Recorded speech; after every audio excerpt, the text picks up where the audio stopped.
World top 100% scholarship తో admission పొందాలి అనుకున్న India top competitive exams IIT NEET IAS design law group 1 government jobs etcetera guidance కావాలి అన్న India and world top universities లో medicine law finance join అవ్వాలన్నా students and parents కి career counselling కావాలన్నా మీ కెరియర్ డెసిషన్ డబుల్ చెక్ చేసుకోవాలి అనుకున్న 25 years experience doctor Satish IRSC గారిని సంప్రదించండి. నమస్తే, నేను మీ డాక్టర్ సతీష్ ఐఆర్ఎస్సి మాట్లాడుతున్నాను. మనం రెగ్యులర్గా చేసే వీడియోస్లో భాగంగా ఈరోజు నేను చెప్పబోయే టాపిక్ ఏంటంటే, ఈ యూజీసీ ఏదైతే మనం చెప్తామో, యూనివర్సిటీ గ్రాంట్ కమిషన్ ఏదైతే మనం చెప్తామో, అన్ని రకాల యూనివర్సిటీస్కి పర్మిషన్స్ ఇచ్చి అక్రిడేషన్స్ ఇచ్చి సంస్థ యూజీసీ. అది పార్లమెంట్ యాక్ట్ ప్రకారం మనకి వచ్చింది. ఏ యూనివర్సిటీ రావాలన్నా కూడా జనరల్గా వాళ్ళ దగ్గర నుంచి మనకి అప్రూవల్స్ అవన్నీ వస్తాయి. అది సపరేట్ టాపిక్. అది యూజీసీ ఎప్పుడు కూడా మార్పులు చేసుకుంటూ వస్తూ ఉంటుంది. ఇటు బీజేపీ గవర్నమెంట్ రాకముందు, ఇటు కాంగ్రెస్ గవర్నమెంట్ ఉన్నప్పుడు 10 సంవత్సరాలకు ఒకసారి మార్పులు జరిగాయి, ఈవెన్ మేము చదువుకునే రోజుల్లో కూడా. కానీ ఈ మధ్యకాలంలో గత 3-4 సంవత్సరాల నుంచి మీరు అబ్జర్వ్ చేసినట్లయితే ప్రతి సంవత్సరం కూడా ఎడ్యుకేషన్లో వస్తున్నటువంటి మార్పుల్ని గమనించి దానికి తగ్గట్టుగా ఆ యొక్క పాలసీస్ని మార్చుకుంటూ ముందుకు వస్తుంది. ఇది డెఫినెట్గా చాలా శుభ పరిణామం, మనం ఆహ్వానించాలి.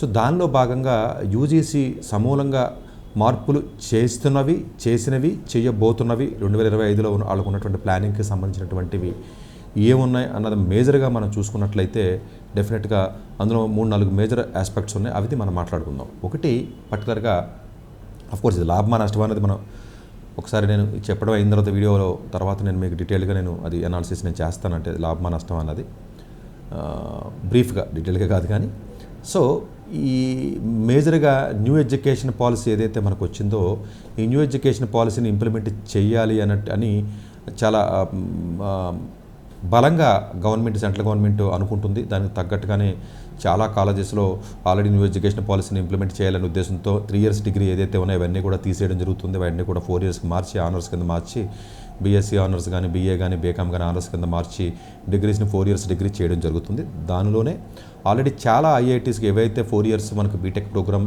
చేస్తున్నాయో దానికి కూడా యూజీసీ ఇచ్చినటువంటి గైడ్లైన్స్ కానీ ఏంటి అంటే, ఎవరన్నా ఒక ఫస్ట్ ఇయర్ తర్వాత వెళ్ళిపోతే సర్టిఫికెట్, 2వ ఏడాదిలో బయటకు వెళ్ళిపోతే డిప్లొమా, 3వ ఏడాదిలో బయటకు వెళ్తే డిగ్రీ, 4వ ఏడాదిలో బయటకు వెళ్తే ఇంజనీరింగ్ ఇవ్వాలి అనే ఉద్దేశంతో ఆ ఇంప్లిమెంటేషన్ కూడా ఫస్ట్ ఐఐటి ఢిల్లీతో స్టార్ట్ చేసి మిగిలినటువంటి అన్ని ఐఐటీస్లో కూడా నెమ్మదిగా వచ్చింది. ఈ సంవత్సరం కూడా చాలామంది ఎవరైతే పెద్దగా పెర్ఫామ్ చేయలేరో, ఎవరైతే ఎక్కువగా ఫెయిల్ అయిపోతూ ఉంటారో, మార్కులు సరిగా రావో, ఇంకా చదువు మీద ఇంట్రెస్ట్ పోతుందో, లేకపోతే రకరకాల కారణాల చేత ఐఐటీస్లో చదవలేని పరిస్థితిలో ఉన్నటువంటి విద్యార్థులు ఎవరైతే ఉన్నారో ఆ విద్యార్థులందరూ కూడా 3 ఇయర్స్ అయిన తర్వాత బీఎస్సీ తీసుకుని కూడా బయటకు వస్తున్నటువంటి సంఖ్య రాను పెరుగుతుంది. రీసెంట్గా ఐఐటి ముంబై వాళ్ళు కూడా ఒక రిపోర్ట్ను కూడా వాళ్ళు పబ్లిష్ చేయడం జరిగింది. ఆల్మోస్ట్ దగ్గర 36 మంది దాకా 35 మంది దాకా ఆల్రెడీ బీఎస్సీ డిగ్రీతో బయటకు వచ్చేసారు. ఇంకా 4th ఇయర్ కంటిన్యూ చేయడానికి వాళ్ళకి ఇష్టం లేక రకరకాల కారణాలు, అది పర్సనల్ కారణాలు ఏంటి అనేది పక్కన పెడదాం. సో ఇది న్యూ ఎడ్యుకేషన్ పాలసీ రావడం వల్ల ఒక ఫ్లెక్సిబిలిటీ అనేది ఇది మంచిదా అంటే ఒక రకంగా మంచిదే. 4 ఏళ్ళు చదవడం మానేసి 3 ఏళ్ళతో బయటకు వస్తే డిగ్రీ వచ్చింది కనీసం. ఒకప్పుడు అలా ఉండేది కాదండి. ఎందుకంటే 4th ఇయర్లో ఏదైనా మానేస్తే కారణం చేత ఎలాంటి సర్టిఫికేట్ ఇవ్వకుండా బయటికి పంపించేసేవారు. ఇప్పుడు ఇది రావడం అనేది ఏదైతే ఉంటుందో, ఇదే మీకు ఆన్లైన్ డిగ్రీస్ కూడా ఇప్పుడు బీఎస్ ఐఐటి మద్రాస్లో ఉన్నటువంటి బీఎస్ డిగ్రీ చూసినా కూడా మీకు సర్టిఫికేట్ డిప్లొమా అని సర్టిఫికేట్ ఇదని 3 ఇయర్స్ డిగ్రీ అన్నారు. ఇప్పుడు 4th ఇయర్ కూడా ఇంజనీరింగ్కి ఈక్వలెంట్గా ఇస్తున్నారు. సో ఓవరాల్గా మీరు చూసినట్లయితే ఈవెన్ ఐఐటి గౌహతి కానీ అన్ని కాలేజెస్లో ఇలా చేస్తున్నారు. సో ఈ యొక్క యూజీసీ చేసినటువంటి నామ్స్లో ముఖ్యంగా న్యూ ఎడ్యుకేషన్ పాలసీని ఇంప్లిమెంట్ చేయడంలో చాలా చురుకుగా, చాలా వేగంగా అన్ని కాలేజీలు ఇంప్లిమెంట్ చేయాలని అన్ని స్టేట్ గవర్నమెంట్స్కి ఇన్స్ట్రక్షన్స్ ఇవ్వడం జరుగుతుంది. డెఫినెట్గా ఇది మంచి పరిణామం. దీనితో పాటుగా ఆన్లైన్ ఎడ్యుకేషన్కి ఎక్కువ ఇంపార్టెన్స్ ఇవ్వాలి, అందరూ రెగ్యులర్గా చదువుకోలేరు అని చెప్తూ ఆల్మోస్ట్ ఇప్పటికే ఉన్నటువంటి యూనివర్సిటీస్లో 90 యూనివర్సిటీస్ వరకు ఆల్మోస్ట్ ఆన్లైన్ డిగ్రీస్ని వాళ్ళు ఆఫర్ చేయడం జరుగుతుంది. అది ఫుల్ టైం డిగ్రీస్ అండి, అంటే పోస్ట్ గ్రాడ్యుయేషన్ కానివ్వండి, బ్యాచిలర్స్ కానివ్వండి, ఫుల్ టైం డిగ్రీస్ ఇవ్వడం జరుగుతుంది. కాకపోతే అన్ఫార్చునేట్గా అది ఎంతవరకు మంచి జరుగుతుంది అన్న విషయం పక్కన పెట్టండి. Other side of the coin ఏంటంటే, మనకి ఇవన్నీ కూడా ప్రైవేట్ డీమ్డ్ యూనివర్సిటీస్లో ఇస్తున్నారు. వాళ్ళు ఏ కాపీలు కొడుతూ ఉంటారు, రాస్తూ ఉంటారు. ఈ రకరకాలుగా స్కాములు జరుగుతూ ఉంటాయి, డిగ్రీలు వస్తూ ఉంటాయి. Distance education, online education quality గురించి నేను మాట్లాడక్కర్లేదు. బట్ డెఫినెట్గా నిజంగా సీరియస్గా చదువుదాం, నిజంగా సీరియస్గా నేర్చుకున్నటువంటి విద్యార్థులు ఎవరైతే ఉంటారో వాళ్ళకి ఇంటికాడే ఉండి లేదా ఉద్యోగం చేసుకుంటూ కూడా డిగ్రీ సంపాదించుకునే అవకాశాన్ని ఇప్పుడున్నటువంటి యూజీసీ గైడ్లైన్స్ మనకు పర్మిట్ చేయడం ద్వారా దగ్గర 90 యూనివర్సిటీస్లో ఈ యొక్క కోర్సెస్ని ఆన్లైన్ ద్వారా మనకి అందిస్తున్నారు. కాబట్టి తక్కువ ఫీజుతో మనకి డిగ్రీ చదివే అవకాశం ఉంటుంది. సరే, ఆ డిగ్రీ ఎంతవరకు ఉపయోగపడుతుంది అనేది it's different story. But otherwise మనకి ముందుకు వచ్చారు కాబట్టి డెఫినెట్గా ఇది మంచి పరిణామం కింద మనం చెప్పుకోవాలి. అట్లాగే డిజిటల్ యూనివర్సిటీ అని చెప్పేసి కొత్తగా ఒక యూనివర్సిటీని మనం ప్లాన్ చేయాలి. అంటే ఎలాంటి ఇన్ఫ్రాస్ట్రక్చర్ లేకపోతే ఫ్యాకల్టీ లేకుండా డిజిటల్ యూనివర్సిటీ కింద ఎంతోమంది లక్షల మందిని దాంట్లోకి తీసుకొచ్చి సో డిగ్రీస్ని ఇవ్వాలనే ఉద్దేశంతో వాళ్ళు మొదలుపెట్టారు. మేబీ అది రూపాంతరం అంటే మేబీ అది ఒక షేప్కు రావాలంటే కొంత టైం పడుతుంది. బట్ డెఫినెట్గా అది కూడా ఒక రకంగా సీరియస్గా చదువుకునే విద్యార్థులకు కూడా ఒక అవకాశం కింద మనం చెప్పుకోవచ్చు. ఇది కాకుండా మేజర్గా చేస్తున్నటువంటి చేంజెస్ చేయబోయే చేంజెస్ ఏంటంటేనండి 3 రకాల ప్రోగ్రామ్స్ వాళ్ళు ఇంట్రడ్యూస్ చేయడం జరిగింది. ఒకటి ప్రొఫెసర్ ఆఫ్ ప్రాక్టీస్ అంటారండి. ప్రొఫెసర్ ఆఫ్ ప్రాక్టీస్ POP ఇది ఒక వర్డింగ్ అండి, బాగా గుర్తుపెట్టుకుని మీరు గూగుల్ చేసుకోండి. ప్రొఫెసర్ ఆఫ్ ప్రాక్టీస్ అంటే ఇప్పుడు వరకు UGC నామ్స్ ప్రకారం ఎలిజిబిలిటీ క్రైటీరియా సోర్స్ ఉంటేనే వాళ్ళు అందులో ప్రొఫెసర్స్ అయ్యి డాక్టరేట్ వాళ్ళు ఫ్యాకల్టీ మెంబర్స్ కింద అవ్వాలి, అసోసియేట్ ప్రొఫెసర్స్కి అసిస్టెంట్ ప్రొఫెసర్స్కి అవ్వాలని చెప్పేసి రూల్స్ ఏవైతే ఉన్నాయో అవి అన్ని సందర్భాల్లోనూ కుదరట్లేదు. ఇండస్ట్రీ ఎక్స్పీరియన్స్ ఉన్న వాళ్ళు కూడా ఫ్యాకల్టీ కింద వచ్చినట్లయితే విద్యార్థులకి కొంచెం హ్యాండ్స్ ఆన్ ఎక్స్పీరియన్స్ వస్తుంది, మంచి జరుగుతుందనే ఉద్దేశంతో చాలా సందర్భాల్లో ఒక డిబేట్ కింద జరుగుతుంది. చాలా వాదన కూడా ఉంది, ఇండస్ట్రీస్ నుంచి కూడా తీసుకుంటే బాగుంటుందనే ఉద్దేశంతో.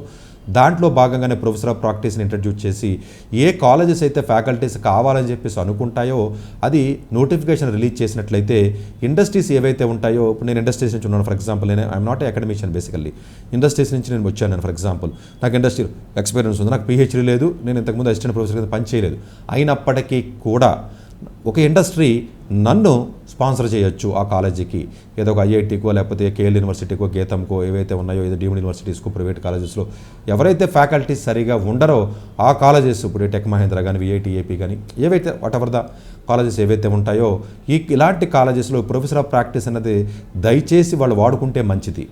ఎందుకంటే వాళ్ళు అకాడమిక్ దాంతో ఉండిపోయి ఆ ఇగోతో ఉండిపోయి ఇండస్ట్రీస్లో ఉన్నటువంటి పీపుల్ని ఇన్వైట్ కానీ మీరు చేస్తే విద్యార్థులకు చాలా మంచి జరుగుతుంది. కాబట్టి ఈ విధానాన్ని UGC తీసుకొచ్చింది కాబట్టి డెఫినెట్గా ఇది మీరు నోటిఫికేషన్ వేసినట్లయితే చాలామంది ఎవరైతే ఉంటారో ఇంట్రెస్ట్ ఉన్నప్పుడు వాళ్ళు అప్లై చేసుకుని వస్తారు. రీసెంట్గా ఢిల్లీ టెక్నాలజికల్ యూనివర్సిటీ వాళ్ళు నోటిఫికేషన్ రిలీజ్ చేయడం జరిగింది. ఇంతకుముందు జైన్ యూనివర్సిటీ వాళ్ళు రిలీజ్ చేయడం జరిగింది.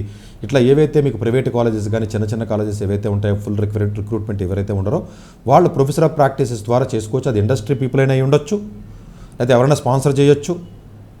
సో ఎట్లాగైనా సరే అది అంటే అదర్ దాన్ అకాడమికల్ ఎక్స్పీరియన్స్ ఉన్నటువంటి ఎవరైతే ఉంటారో వాళ్ళు హ్యాండ్స్ ఆన్ ఎక్స్పీరియన్స్తో వాళ్ళ ఎక్స్పీరియన్స్ని షేర్ చేసి 1 year 2 years 3 years కింద కాంట్రాక్ట్ పద్ధతిలో వాళ్ళని తీసుకుని వాళ్ళకి ప్రొఫెసర్స్కి ఇచ్చి జీతాలు ఇచ్చి వాళ్ళకు కూడా డిజిగ్నేషను PhD లేకపోయినా ఇంతకుముందు 10 years అసిస్టెంట్ ప్రొఫెసర్ కింద చేస్తేనే ప్రొఫెసర్ ఇచ్చేవారు. అలాంటివి కాకుండా డైరెక్ట్గా కూడా డిజిగ్నేషన్ ఇచ్చి ఫుల్ టైం ఫ్యాకల్టీ కింద అఫ్కోర్స్ విజిటింగ్ ఫ్యాకల్టీ అయినప్పటికీ కూడా full time tenure 1 year 2 years తీసుకుని సదుపాయాన్ని వెసులుబాటుని మనకి UGC కల్పించింది. కాబట్టి ఇది డెఫినెట్గా కాలేజెస్లో ఎవరైతే ఉంటారో వర్క్ చేస్తారో వాళ్ళు ఈ సదుపాయాన్ని వాళ్ళ మేనేజ్మెంట్స్ మీరు దృష్టికి తీసుకెళ్ళి ఈ సదుపాయాన్ని డెఫినెట్గా వాళ్ళు ఉపయోగించుకున్నట్లయితే మంచి క్వాలిటీ ఉన్నటువంటి ఇండస్ట్రీ ఎక్స్పీరియన్స్ ఉన్న ఫ్యాకల్టీ వస్తారు. కాబట్టి దాంతో మనకి అడ్వాంటేజ్ ఉంటుంది.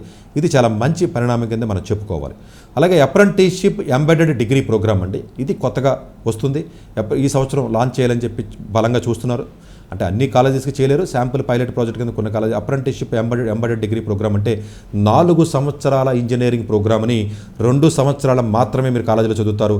మిగిలిన 2 సంవత్సరాలు అంటే 4 సెమిస్టర్లో ఇండస్ట్రీలో మీరు చేస్తారు. ఫైనల్గా డిగ్రీ సర్టిఫికెట్ కాలేజ్ ఇస్తుంది.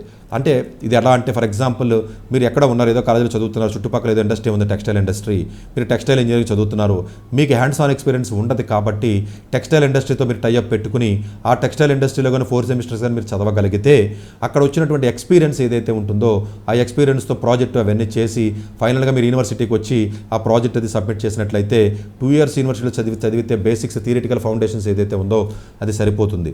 ఉదాహరణకి సో ఫస్ట్ ఇయర్లో జనరల్గా basic mathematics, physics, chemistry, programming language, linear algebra ఇవన్నీ చెప్తారు కంప్యూటర్ సైన్స్ స్టూడెంట్కి. సెకండ్ ఇయర్లో డేటా స్ట్రక్చర్స్, ఆల్గారిథమ్స్ లేకపోతే ఏదైతే మీకు కొంచెం అడ్వాన్స్డ్ లెవెల్లో ఉన్న ఫండమెంటల్స్ ఏవైతే ఉంటాయో అవన్నీ సెకండ్ ఇయర్లో నేర్పించిన తర్వాత ఇండస్ట్రీకి వెళ్ళినట్లయితే డైరెక్ట్గా మీకున్న ఎక్స్పీరియన్స్ని నాలెడ్జ్తో మీకు ప్రాజెక్ట్స్ చేసే అవకాశం ఉంటుంది. కాబట్టి ఆ విధంగా అక్కడ కంప్యూటర్ సైన్స్ డిగ్రీ చేసుకునే అవకాశం ఉంటుంది. ఇది UGC అఫీషియల్గా తీసుకున్నటువంటి నిర్ణయం. కాబట్టి ఏ కాలేజెస్ అయితే వీక్ కాలేజెస్లో స్టూడెంట్స్ చదువుతారో వాళ్ళకి సరైనటువంటి సదుపాయాలు ఇంటర్న్షిప్స్ అప్రెంటిస్షిప్లు ఉండవు కాబట్టి వీళ్ళు చుట్టుపక్కల ఉన్న ఇండస్ట్రీస్ టైఅప్ పెట్టుకుంటే ఆ కాలేజీ వాళ్ళు 2 ఇయర్స్ పాటు ఆ పర్టికులర్ ఇండస్ట్రీతో కానీ వర్క్ చేసినట్లయితే మీకు డిగ్రీ 2 ఇయర్స్ చదివితే 2+2లో మీకు వచ్చే అవకాశం ఉంటుంది. ఇది ఒక మంచి పరిణామం కింద చెప్పుకోవచ్చు. అలాగే integration of skill based courses అని అంటారండి. అంటే మీరు ఏదైనా ఒక డిగ్రీ కోర్సు చదివినప్పుడు మీరు ఒక ఆన్లైన్లో కానీ డిగ్రీ చేసినట్లయితే క్రెడిట్ ట్రాన్స్ఫర్ చేసుకునే సదుపాయాన్ని మీకు ఇస్తున్నారు. ఆల్రెడీ NPTEL ద్వారా మనకు ఉంది. స్వయం ప్లస్ అని చెప్పి స్వయం వేరు, స్వయం ప్లస్ వేరు. స్వయం ప్లస్ ప్లాట్ఫామ్ మీరు ఆల్రెడీ ఓపెన్ చేసి చూసుకున్నట్లయితే చాలా కోర్సెస్ మీకు అందులో ఆన్లైన్లో ఆఫర్ చేయడం జరుగుతుంది. ఆ కోర్సెస్ కానీ మీరు చదివి పాస్ అయినట్లయితే చక్కగా మీ ఆయా యూనివర్సిటీస్లో క్రెడిట్స్ ట్రాన్స్ఫర్ చేసే విధానం ఉంటుంది. మీరు ఏ యూనివర్సిటీలో అయితే చదువుతారో ఆ యూనివర్సిటీ రిజిస్టర్ ఆఫీస్కి వెళ్ళి సార్ మేము ఈ పర్టికులర్ స్వయం ప్లస్లో చదివినట్లయితే మన కాలేజీకి టైఅప్ ఉందా లేదా, ఉన్నట్లయితే ఏ కోర్సుకి టైఅప్ ఉంది, ఎన్ని క్రెడిట్స్ ట్రాన్స్ఫర్ చేస్తారో, ఎప్పుడు నేను చదువుకోవచ్చు అనే వివరాలను మీరు కనుక్కుని దాని ద్వారా కానీ స్వయం ప్లస్లో కానీ కోర్సెస్ చదివినట్లయితే ఆ కోర్సెస్ దీంట్లోకి తీసుకొచ్చి చేసే అవకాశం ఉంటుంది.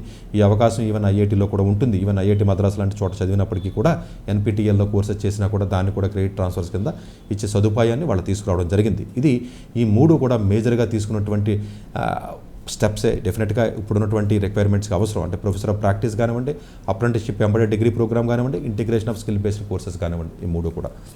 దీనితో పాటుగా అలా సంవత్సరానికి ఒకసారి అడ్మిషన్ ఎందుకు ఇవ్వాలి, 2 టైమ్స్ అడ్మిషన్ ఇచ్చినట్లయితే కొంచెం బాగుంటుంది కదా, స్కోర్ని 1 ఇయర్ ఎందుకు వ్యాలిడ్ చేయాలి అన్న ఉద్దేశంతో 2 టైమ్స్ ఆన్లైన్ డిగ్రీస్కి 2 టైమ్స్కి ఆల్రెడీ ఇవ్వడం జరిగింది యూజీసీ వాళ్ళు.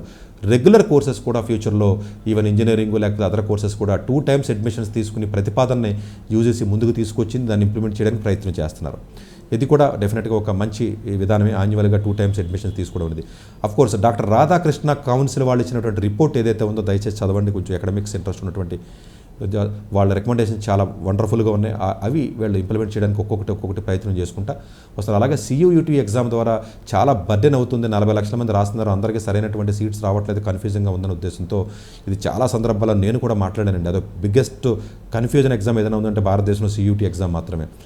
దాన్ని నెమ్మదిగా 63 పేపర్ల నుంచి 39 పేపర్లు తీసుకొచ్చి లాంగ్వేజెస్ని కూడా చాలా లాంగ్వేజెస్ని తగ్గించి లాంగ్వేజెస్ని అలాగే చాయిస్ని కూడా తీసేసి 50 క్వశ్చన్లు ఇచ్చి గంట సేపు ఎగ్జామ్ పెట్టి దాని సమూలమైనటువంటి మార్పులు 2025 CUETలో రాబోతుంది. ఇది మంచి పరిణామం ఇది. ఎందుకంటే ఇది పెద్ద కన్ఫ్యూజన్ ఎగ్జామ్ ఉంటుంది CUET అనేది.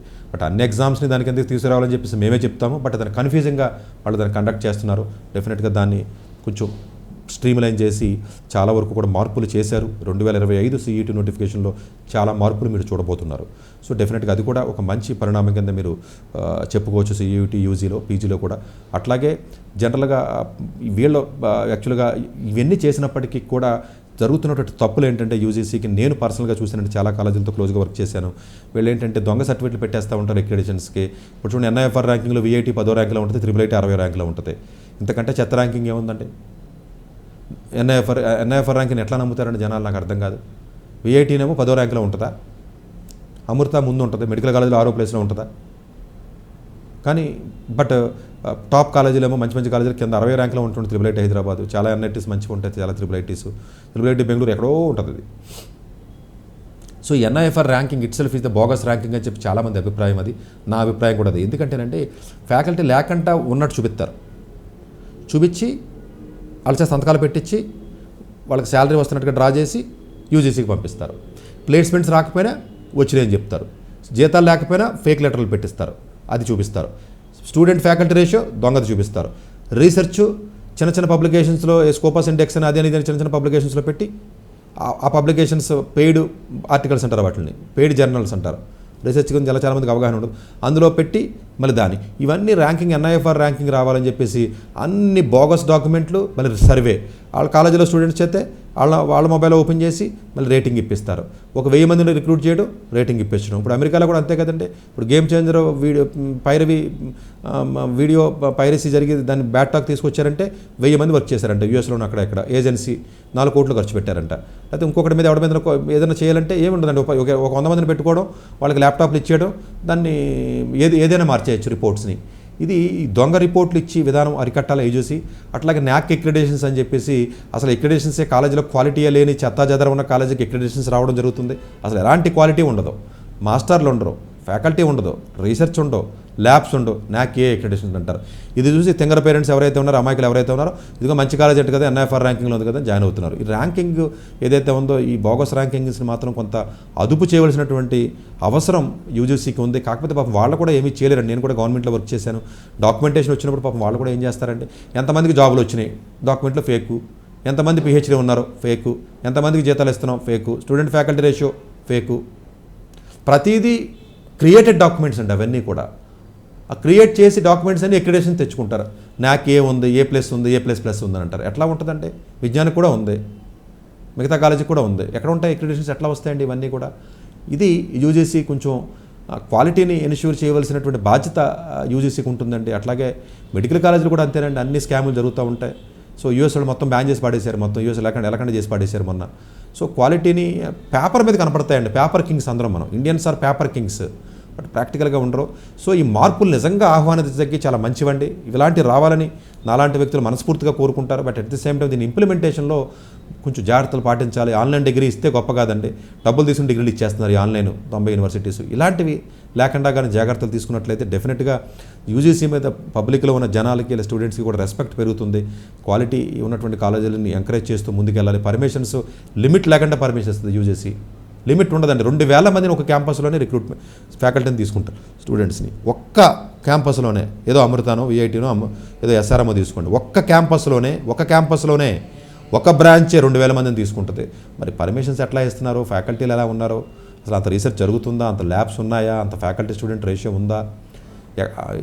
15 లక్షలే రాస్తున్నారు సార్ JEE, 50,000 మందికి సీట్లు వస్తే మంచి, మిగిలిన రావు కదా, మరి మేము వ్యాపారం చేసుకోవాలి కదా, ఇది చెత్త జదారాన్ని పోగు చేసుకునే కదా మేము వ్యాపారం చేసుకోవాలి, బాగా చదివిన మా దగ్గరికి ఎందుకు వస్తాడు, 4 బిల్డింగ్లు 4 గ్రాసు చూపించే కదా మేము అడ్మిషన్ చేసుకోవాలని చెప్పి అన్నాడు ఒక నాతో.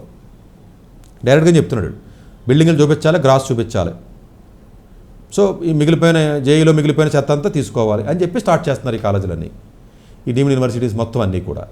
దీనికి ర్యాంకింగ్ ఇస్తున్నారండి వాళ్ళు. సో ఇది కొంచెం బాధాకరమైన విషయం. మరి ఇది తగ్గాలి. బట్ వీళ్ళు తీసుకొచ్చిన నిజంగా మార్పులు ఏవైతే ఉన్నాయో, ఈ 3 మేజర్గా చెప్పినటువంటిది ఏదైతే ఉన్నాయో ఎక్సలెంట్ ఇనిషియేషన్స్ అండి ఇవి చాలా మంచి క్వాలిటీతో మంచి ఉద్దేశంతో ముందుకి జరగాలని మనస్ఫూర్తిగా నేను కోరుకుంటున్నాను. Thank you very much. Doctor ఏ సతీష్ గారు ఏపీ తెలంగాణ విద్యార్థులకు సుపరిచితమైన పేరు. సతీష్ గారు 2001 UPSC పరీక్షల్లో ఉత్తీర్ణులై ఇండియన్ రైల్వే విభాగంలో ఉద్యోగం సాధించారు. సతీష్ గారు చదివిన చదువులు engineering, MTech, MBA, executive MBA, MSc, MBA HR, MA psychology లాంటి పోస్ట్ గ్రాడ్యుయేషన్ డిగ్రీలతో పాటు డాక్టరేట్ కూడా చదవడం జరిగింది. డాక్టర్ సతీష్ గారు నిరంతర విద్యార్థి. అలాగే సతీష్ గారు పలు ప్రతిష్టాత్మక కాంపిటేటివ్ పరీక్షల్లో UPSC నిర్వహించే సివిల్ సర్వీసెస్ పరీక్షల్లో 159వ ర్యాంక్, అలాగే ఇంజనీరింగ్ సర్వీస్లో 24వ ర్యాంక్, గేట్ ఎగ్జామ్లో 4వ ర్యాంక్, క్యాట్ ఎగ్జామ్లో 99.8%, GMAT ఎగ్జామ్లో 760 స్కోర్, ఇలా పలు కాంపిటేటివ్ ఎగ్జామ్స్లో మొదటి ప్రయత్నంలోనే ఎన్నో ర్యాంకులు సాధించారు. ఇన్ని క్వాలిఫికేషన్స్, డిఫరెంట్ కాంపిటేటివ్ పరీక్షల్లో ర్యాంకులు సాధించిన వ్యక్తులు మన ఇండియాలో చాలా అరుదని చెప్పాలి. ఇలాంటి అకాడమిక్ల పరంగా, కాంపిటేటివ్ల పరంగా ఇన్ని ర్యాంకులు సాధించడంతో పాటుగా గవర్నమెంట్ ఉద్యోగం చేస్తూ పలు అవార్డులు తీసుకున్నారు. సతీష్ గారికి జనరల్ మేనేజర్ అవార్డు జోనల్ లెవెల్లో, ఆల్ ఇండియా లెవెల్లో నేషనల్ లైఫ్ టైమ్ అచీవ్మెంట్ గుర్తింపులు దక్కాయి. అప్రిసియేషన్ ఆఫ్ ప్రెసిడెంట్ ఇండియా నుంచి గానీ lifetime Sevashri award from Andhra Pradesh మంత్రుల నుంచి అందుకున్నారు. వీటితో పాటు పలు రకాల అవార్డులు అందుకున్నారు. ఎన్నో ప్రతిష్టాత్మక ఆర్గనైజర్స్ సంస్థలో పర్మనెంట్ మెంబర్గా ఉన్నారు. కష్టపడి పైకి వచ్చిన వ్యక్తి కావడం వల్ల గత 20 సంవత్సరాల నుంచి ఎంతో మంది చిన్నపిల్లల దగ్గర నుండి 5, 6 తరగతి విద్యార్థుల నుంచి పెద్ద పెద్ద PG, PhD కాలేజీలకు వెళుతూ విద్యార్థులకి అవగాహన కల్పిస్తూ ఉంటారు. ప్రతి విషయంపైన డాక్టర్ సతీష్ గారు స్పష్టమైన అవగాహన కలిగి ఉన్నారు. డాక్టర్ సతీష్ బలంగా నమ్మే సూత్రం ఏంటంటే, అవేర్నెస్ ఈజ్ ఎవ్రీథింగ్. మనిషికి అవేర్నెస్ ఉంటే ఏదైనా సాధించగలరు. ఒక్క మోటివేషన్తోనే కాదు, ఏది చెయ్యాలి, ఏది చేయకూడదు, ఎలాంటి డెసిషన్ తీసుకోవాలనే విషయాలపై, ముఖ్యమైన విషయాలపై అవగాహన కల్పిస్తూ ఉంటారు. అలాగే గవర్నమెంట్, ప్రైవేట్ జాబ్లే కాకుండా ప్రపంచ దేశాల్లోని జాబ్స్పై కూడా అవగాహన కల్పిస్తూ ఉంటారు. ఉద్యోగాలతో పాటు పెద్ద చదువులైన IIT వంటి వాటిపై సెషన్స్ నిర్వహిస్తూ ఉంటారు. ఇప్పటి వరకు 3 లక్షల సెమినార్లు ఒక్క రూపాయి తీసుకోకుండా ఉచితంగా నిర్వహించారు. ఇందులో భాగంగా మన ప్రైమ్ 9 ద్వారా విద్యార్థులకి మోటివేషన్ ఇవ్వడానికి మీ ముందుకొస్తున్నారు డాక్టర్ సతీష్ గారు. వరల్డ్ టాప్ 100% స్కాలర్షిప్ తో అడ్మిషన్ పొందాలి అనుకున్నా India's top competitive exams IIT, NEET, IAS, design, law, group 1 government jobs etcetera guidance కావాలి అన్నా, India and world top universities లో మెడిసిన్, లా, ఫైనాన్స్ జాయిన్ అవ్వాలన్నా, స్టూడెంట్స్ అండ్ పేరెంట్స్ కి career counselling కావాలన్నా, మీ కెరియర్ డెసిషన్ డబుల్ చెక్ చేసుకోవాలి అనుకున్నా 25 years experience doctor Satish IRSC గారిని సంప్రదించండి.